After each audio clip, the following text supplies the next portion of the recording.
As a man myself, I'll start, how are you still single? I don't know, you're a woman, you tell me. Also, if any woman would feel lucky to have me, then why don't you like me? Story 1. Telling me that the girl who rejected me might be playing games or did not say it directly, so she still might like me. I understand that they were trying to give me hope, but telling me to basically chase after a girl who rejected me is not helpful. It's only making it harder to move on and actually find someone who likes me back. Story 2. While in a relationship, any kind of compliment that compares you to an ex should be avoided. Why can't you just say, "You're great. I really appreciate this about you," rather than, "You're much better than," and even more so when it's during intimacy? Story 3. I hate how some women think they are allowed to be rude to you just because you're a man. I joined 2 friends for a game. They were with a girl they knew, and she kept making remarks about how we can't count on men, but was speaking only about me and not our mutual friend. She didn't know me and was basically trying to exclude me. Everyone brushed it off, saying she had a tough temperament. No, that's just being rude. Story 4. Women tend to speak between the words and refuse accountability by carefully wording things so that later they can deny their implied meaning by claiming they never actually said the specific words. The worst part is that it's transparent, and they think they can get away with it. My wife used to say, "I think it's the pink bin tomorrow." What she means is, "I am telling you to put the bin out, please do it immediately," so that later on she can say she never asked me to do it and that this entire infantile process is somehow hidden from me. Sigh. Be accountable, communicate clearly, no mind games and gaslighting. It's not about the words sometimes, but the accountability they evade that hurts the most. To the person who deleted their comment or blocked me, I did not have to be told. I do the chores without being asked and have done so for years. This was one example of many. Story 5-1. Joking about having men on the back burner. They are basically telling you that they have your replacement lined up and are just waiting for you to slip up. It also shows they have one foot out the door and that you are supposed to entertain her. Questioning his masculinity or manhood. That's a surefire way to get someone to resent you or lose interest. Using phrases like "real men" or "a man would" is not helpful. Story 6. Just be yourself. If you were yourself and it was working, you would not be in a position where someone needs to tell you just be yourself as advice. Story 7. Not sure how to put it into words, but women sometimes will say something about men being safe walking home at night. I have been assaulted twice making my way home. All of my friends have also been violently assaulted either while out or going home. I think for a lot of criminals or just troublemakers in general, men are seen as a more fair target. Story 8. Saying we are stupid and useless just because we are male. What a dumb thing to believe. Some women are useless and stupid too. Gender has nothing to do with it. Story 9. Using small penis energy as an insult. Not everyone has an 8-inch penis. No man has control over his penis size. Stop using small penises as a way to insult someone. Story 10. Anything along the lines of, "I wish I could find someone like you." Oh, but not actually you. That's such a massive insult while trying to claim it isn't. Story 11. Vilifying men for being inexperienced about women due to a lack of experience can manifest itself as negative things, but you have to start somewhere or figure out relationships at some point. Few men have support in this endeavor, such as their father, a therapist, a coach, or a friend. Men are expected to make the first approach. At worst, men may have society and media against them. Not everyone has had the luxury of making mistakes in their teenage years and learning from them. Some men are socially inept for various reasons, and society does not want them to develop and grow or does not give them any chances. I tried not to say anything offensive in this comment, but I genuinely do not know if I did say something that would offend someone, as sometimes that is the response I see to such comments. Story 12. Anyone, female or male, who uses the phrase "man up." No, just no. Acknowledgement that men have feelings, and sometimes they get in the way of good decisions, is needed. We need to deal with the feelings. Pretending that they don't exist is how we got into this mess in the first place. Story 13. In general, Any comments about a man's body and appearance do not seem to register as inappropriate, especially in the workplace. Story 14. Women are generally thoughtless when it comes to men's emotions. They will say things to their significant others that they would never say to even the most casual of female friends and just expect him to take it. He usually can and does, but she will say something completely out of line, and when it hurts his feelings and he says something about it, she will basically tell him to man up. Story 15. You are not putting enough work in.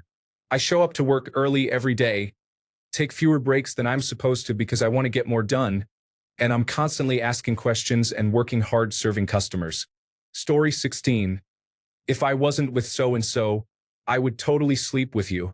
Man, I have heard this so many times from women friends of mine this last year, and it's getting on my nerves because I'm struggling to find a meaningful relationship, and they're out here telling me they want to be with me while they're in one. It makes me lose a little bit of respect for women as a whole, to be honest. These are not bad or trashy women.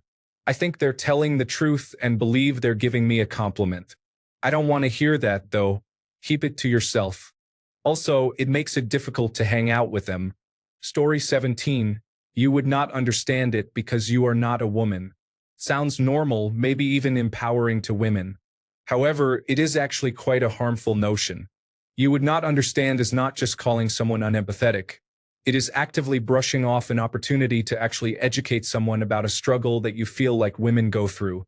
It is furthering the separation and is achieving little more than would be accomplished by saying you do not have to worry about this, because it does not affect you. Story 18. Oh, that "how are you single" thing I hear a lot as a teenager. It was mostly from women in my family, and they would even ask me if I was gay. I didn't peak until my 20s, so it made me feel even more like a freak back then. Mine would be the "I really like you and would really want to do this again," only to disappear right after. Or lie about only seeing the guy when dating even though she's still seeing other people, while the guy stops seeing other women to be honest and fair. Story 19. When a woman you're romantically interested in friend zones you, she will insist you be her friend because she likes you enough to be her friend. In retrospect, more often than not, it helps neither of you, and you both are forcing a friendship out of incompatibility. Story 20. They usually are trying to be hurtful, but the whole "oh yeah, well you've never made me come, I was faking it the whole time" and stuff like that is super nasty and disgusting. It's almost certainly not completely true, but the guy hearing it can never be sure. Even if it is 100% true, then that's on the woman for refusing to be honest with the guy throughout their entire relationship and not telling him what he was doing wrong or not doing which would satisfy her. Along with point 2, you, the woman, are your own worst enemy and responsible for your own misery, as the only person that could possibly improve your sex life is you, and yet you refuse to do anything about it, ensuring that nothing changed or improved. You are only bringing this up now to be hurtful, which is the really nasty and disgusting part, especially since regardless of the guy's lack of prowess in the bedroom, you were the one who refused to do anything to change or improve the situation. Now you are blaming your failure to communicate with your boyfriend or whoever and your cowardice on him and then insulting him about it. Straight up horrible and foul behavior. Story 21. A couple from the same woman. Your husband material, but I just want you as a friend. Look, I could be with this guy who is so hot, but I'm with you instead. It was a turbulent relationship. Story 22. Loud so everyone in the back can hear and read. Body shaming other men. So many women refuse to believe men could have an issue with their bodies or refuse to believe how they act or speak can contribute to those issues. Story 23. I would argue that silence can be more harmful than saying the wrong thing. Whether it be ghosting, silent treatment, or just not sharing your opinion in a timely manner, silence can be very harmful. Ghosting is just cowardly. You're not giving the person feedback as to why you're leaving them. They'll never know and potentially always wonder what they did to deserve that. The exception to this is for abusive partners. You may need to ghost them to leave safely. Space to cool off is one thing, but silent treatments are just childish. You're just playing chicken to see who caves first rather than actually resolving whatever conflict you may have. Whatever truce you make as a result is either going to be platitudes or emotional abuse as one person gives up everything. Being silent until something goes wrong and then saying, "I was worried that would happen, so why didn't you say something?" Depending on the event, This could make a huge difference in the enjoyment or even the safety of an event. You don't get to say, "I told you so," if you didn't say anything. So if you were silent beforehand, then all you should say is, "Well, now we know for next time." Story 24. Yeah, sure. Don't worry, you are doing great. Right? So what do I need to do to get what that 20-year-old guy got? I'm working hard. I don't need to be told that. I need to be told exactly what I need to get where I want to go. You don't know how hard it is for me. You're right. I don't know how hard it is for you because I'm overwhelmed with how hard things are right now for me. Okay, I really don't need your help with this. I know you don't need help with it, but it wouldn't hurt you to have it. Nor would it hurt you to help me feel useful as I get older.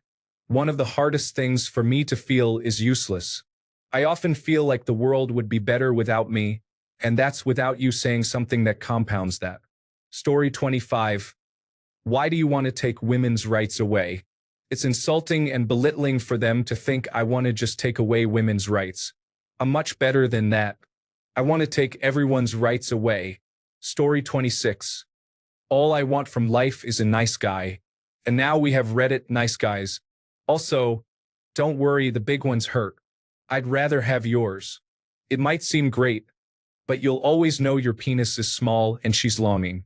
Story 27. I once had someone say I looked like the main guy from you. I think she might have been saying I looked attractive, but comparing me to a guy who is a stalker and serial killer doesn't make me feel like she wants to be around me. Story 28.